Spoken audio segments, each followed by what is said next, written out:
So I was sent to a video with questions for liberals. I'm not completely sure this applies to me. I will usually either vote for the Liberal Party or the further left NDP, but I'll give these a shot.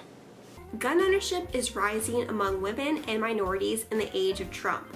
Do you believe these people have a right to defend themselves with guns? First off, I'm all for self-defense. I made sure that my kids were involved in enough martial arts classes to be able to defend themselves if needed. However, an increase in firearm ownership does not translate into a decrease in violence. In fact, the opposite is true. It's been studied where right-to-carry laws are introduced and more people are allowed to carry firearms, violent crime increases. Conversely, in general, countries where firearms are more controlled have a reduced risk of homicide. So, it appears that the best way to reduce life-threatening violence against, well, everybody, including women and minorities, is to reduce or restrict the availability of firearms. Can you acknowledge the difference between banning birth control and not forcing somebody to pay for it? I'm assuming you're referring to the lawsuits, such as Burwell versus Hobby Lobby, where an employer refused to cover birth control in its employee's health plan based on the owner's religious beliefs. Honestly, I think that providing birth control is an essential part of a woman's health, giving her more control over her body, and, despite the name, birth control pills are used for other medical issues than just preventing pregnancy. So yes, it should be covered by the employer-backed plans. The worrying thing about this case, and what I think your main point is getting at, is the fact that a business was allowed to use its religious beliefs to circumvent the law. Would a company run by Jehovah's Witnesses be allowed to refuse coverage for any medical procedures that involve blood transfusions? Would employers who are Christian Scientists be able to reject the majority of provisions because they feel that prayer is more effective and should be used rather than medicine, despite their employees' beliefs? I actually am jealous of the US for even having birth control mandated in their coverage. Birth control, like most medications, is something that is not covered up here by our universal health coverage, and unlike in the States, is not a requirement for employer-provided healthcare plans as well. Now, I lucked out. My employee health benefits package is pretty good, and when my wife got her IUD, it was covered by our plan. And I want to be clear, items like this are used for health purposes and not just birth control. Her IUD was needed for medical reasons. We had no need for birth control. I'd already been snipped before we met, and when we sleep around, condoms are a must. Kids, always remember, play it safe. Over 60% of babies believed to have Down syndrome are aborted in the US. Is that not ableism? To start with, they are separate things. Ableism is preventing an existing human being from living the life they want, while an abortion is preventing a clump of cells without a central nervous system and no brain activity from coming to term. A woman definitely should have the right not to be compelled to give birth to a child whose health, intellectual development, and life choices will be severely limited, especially if that can be stopped before it becomes a person. And, from the opposite end of the spectrum, if a woman finds herself pregnant with a child that will have such limitations, she shouldn't be compelled to abort it either. Either decision should be the woman's. That's the whole point of choice. But, if she does give birth to a child who will need a lifetime of support, there should be some kind of social support system in place for the family. Again, I'm going to bring my personal experiences to the table. My youngest was diagnosed with DiGeorge syndrome very early into the pregnancy. This is characterized by a deletion of the 22q chromosome, which can have a myriad of health risks. In this specific case, it resulted in major heart and lung defects. My ex made the choice to carry her to term. It was a rough time, and, as my long-term viewers know, didn't turn out wonderful. But having the ability to choose and have control of her own body was important. I don't like abortion. I don't think anybody likes the act itself.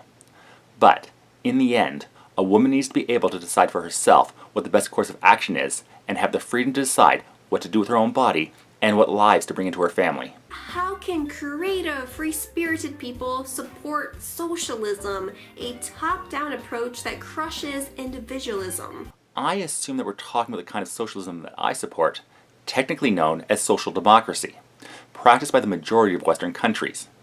Essential services like healthcare, roads, education, police and fire control are paid for by taxes and provided to the people through the government.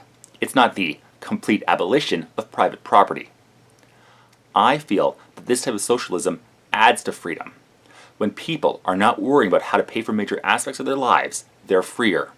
They're not constrained by the idea that the smallest mistake, a medical or natural incident that they may not have any control over, can ruin their livelihoods. And socialist systems like this can be good for the economy as well. And socialist systems like this can be good for the economy as well. My city has a fairly decent public transportation system. Such public transportation, in itself, is not economically viable. But the increased mobility gives the public better access to both work and commercial choices. A government that has socialist policies like this can put into place systems that can help the community, but would not benefit a private owner, giving people more social and economic freedoms. Many say that the rich don't pay their fair share in taxes, yet the top 20% pays 84% of income taxes. What exactly is fair share? The problem with this question is that fair is a subjective thing. My wife, whose voting record pretty much aligns with mine, advocates a flat tax where everybody pays the same percentage with no loopholes and a cutoff for those living in poverty. I disagree with her on that and advocate a multi-tier progressive tax plan where as you enter higher brackets, you pay a higher percentage of your income in taxes. And in general, I'm for deductions if they're used to stimulate investment or charitable giving, but they have to be carefully written to avoid abuse. She feels that a flat tax is fair because everybody will, in theory, pay the same percentage, while I feel a graduated tax system is fair because the rich have more so they can afford to assist the economy more. Here's the thing. When the wealthy pay less in taxes, it can have a negative impact on the economy. The basic idea behind lowering taxes goes like this. If we lower taxes on the wealthy and corporations, they'll have more to spend, which will result in more money moving through the economy. The thing with the rich is they're already rich and pretty much purchase what they want. Anything they save in lower taxes will be, well, saved and not moved to the general economy, taking away the funds needed to help the population. Kansas is a good example of what can happen when taxes on the wealthy and corporations are lowered substantially. Governor Brownback's experiment has caused a massive reduction in growth and even reduced the number of jobs created. Do you really trust the Trump administration to have control over your health care? I don't trust the Trump administration with the nuclear codes. Hell, I wouldn't trust most of them not to put metal in a microwave. But right now, they're the ones in charge of your country. The problems with the Trump administration are... The major problem with the Trump administration in regards to health care is that their idea of dealing with the existing plan is, trash what we've got, I'm sure somebody will think of something afterwards. A big deal was made of repeal and replace, and, in general, if they could have given a plan that would have done better than the current ACA, I would have said go for it. But what they tried to do was simply dismantle it without anything to replace what they were tearing down, which would have left the people who were dependent on it without any coverage. They'd figured out how to repeal, but had nothing planned to replace it. Also, his actions used to undermine the ACA, such as the repeal of the mandate penalty, are set to drive up premiums, making it more expensive for people to have health insurance. Isn't it hypocritical that Bernie Sanders, who preaches democratic socialism, has 3 houses? First off, while Sanders describes himself as a democratic socialist, it must be noted that his policies and tenets that he preaches more align with social democracy, which I mentioned earlier. These, while sounding similar, are different political stances, so let's get into that. Democratic socialism has a political goal of achieving Marxist socialism through democratic rather than revolutionary means. Social democracy, on the other hand, stresses policies that use tax dollars to fund government-provided important services like health care and education, and also have policies like providing living wages to its citizens. This more aligns with Sanders' policies than the title democratic socialism that he uses. Social democracy does not advocate dismantling the capitalist system, but rather redirecting it to the previously mentioned services and standards. Sanders would be a hypocrite if he advocated policies like a one-house system while owning more than one. However, he's advocating for increased taxes to the wealthy, of which he is, so he would, along with other wealthy people, have to pay those higher taxes. So, not a hypocrite, but needs to work on his personal labeling. Anti-discrimination laws say that wedding vendors cannot deny services to gay couples, but wouldn't you prefer that these business owners expose themselves as homophobes so you know who not to give your money to? No, I'd rather people be able to live their lives without being denied services. People can't choose who they are in regards to race, gender, or sexual preference. These should, and in general are, protected classes. If a business is open to the public, it should provide the same service to all the public. Oh, and before anybody follows up with a standard, well, can I force a bakery to bake a cake that says that I hate gays even if the bakery supports LGBT issues? Being full of hate is not a protected class, so a baker can refuse to make such a thing if they choose. Why do so many liberals want to ban controversial speech? Do they think only speech from the right is going to be targeted? Remember, the government has a history of cracking down on anti-war and far-left speech. I can't speak for others, but my argument against unrestricted speech is speech that favors or advocates harm to others. For example, calling for genocide or speech that would put people in harm's way. Reverse that. If somebody, either right or left, advocated bringing harm to others, I would think they should not have that speech protected. I admit it's full of nuances and there are gray areas. It's not a black or white subject. Will you admit that raising the minimum wage will price some unskilled and young workers out of a job?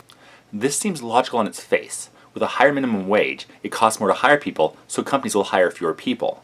But that's a myth. Economic research has found the opposite is in fact true. First off, businesses do not hire more people than necessary, no matter how cheap they work for. This makes economic sense. No matter how much employees get paid, businesses will still want to hire as few employees as possible. Raising the minimum wage will not mean that less employees are now needed for the necessary tasks. Companies will not be able to just fire people if they raise their wages, because somebody still needs to do the required jobs if the employer wants to remain in business. Second, increasing minimum wage as a bottom-up measure does not actually inhibit job growth. In 2014, 12 out of the 13 states that had an increase in the minimum wage also experienced an increase in job growth. Increasing the minimum wage to a reasonable living wage will create more disposable income, which means more consumer spending, meaning more movement of capital, meaning a more robust local economy. Hopefully that told you my thoughts on these subjects. We may not agree. I know even some of my subscribers disagree on some of the stands I take. But I hope you see where I'm coming from.